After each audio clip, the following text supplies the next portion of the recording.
The Quapaw were the friendliest native group that the Europeans discovered. European settlers found the Quapaw to be eager, friendly, and supportive allies, and used them to establish settlements and control over the land.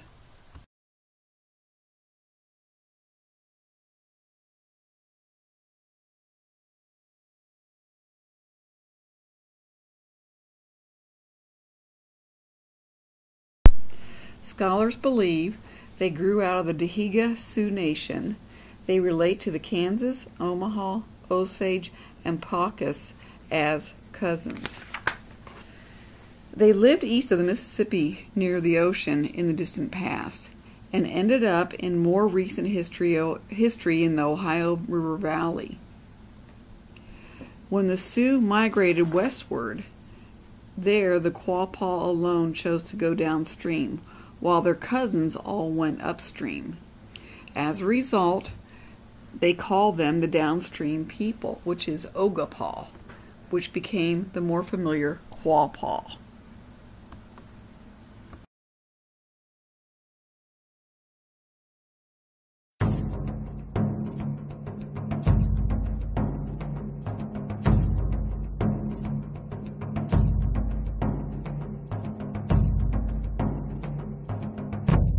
Ogafaiya. The first word we're going to start with is elk. Afon.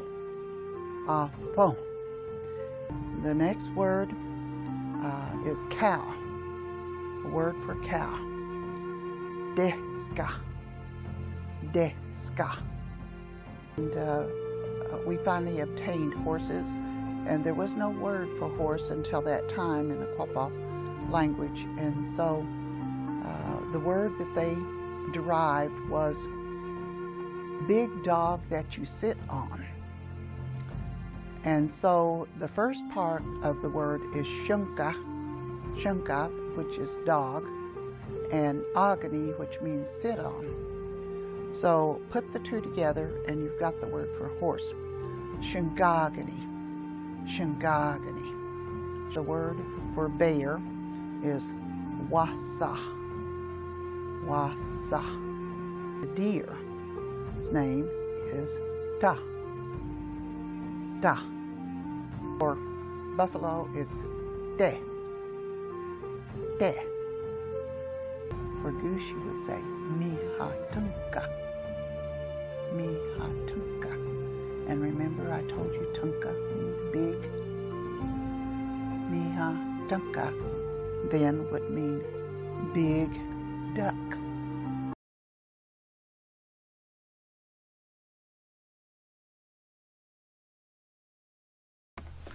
French explorers Marquette and Joliet made their way down the Mississippi River in 1673.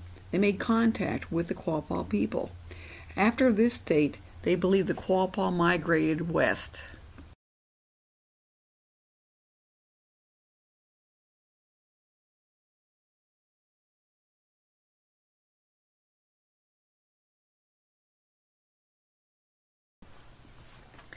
The tribe was divided into two large moieties, or divisions, earth and sky.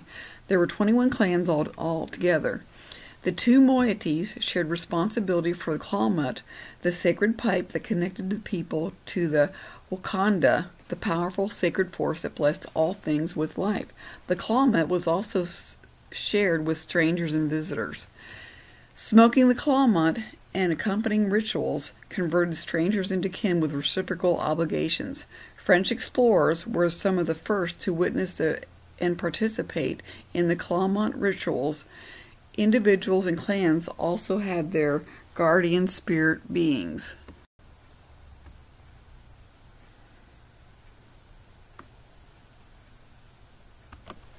Villages included longhouses occupied by several families surrounded the central plaza.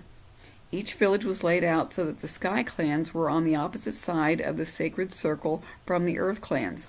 In marriage, the Quapaw, unlike many southern tribes, were patrilineal, tracing descent from the father's family, and patrilocal, meaning that the wives lived with their husbands' families. A Quapaw of one moiety could not marry a person from the same moiety. Like other Native American tribes, Quapaw women were farmers and gatherers. Men were the hunters and the warriors.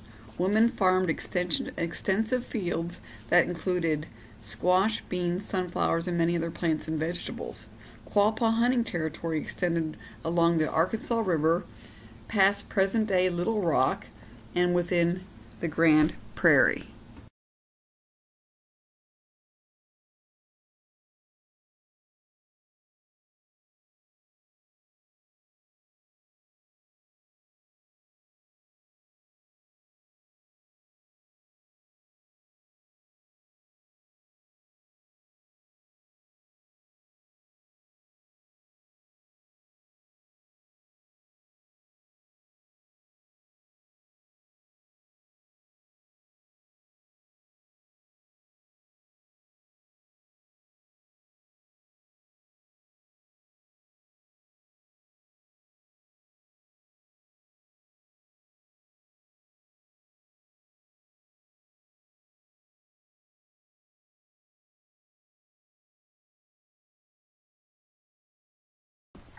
In an 1880 treaty, the Quapaw agreed to a reservation of 1 million acres running northeast to southwest between the Arkansas and Ouachita rivers.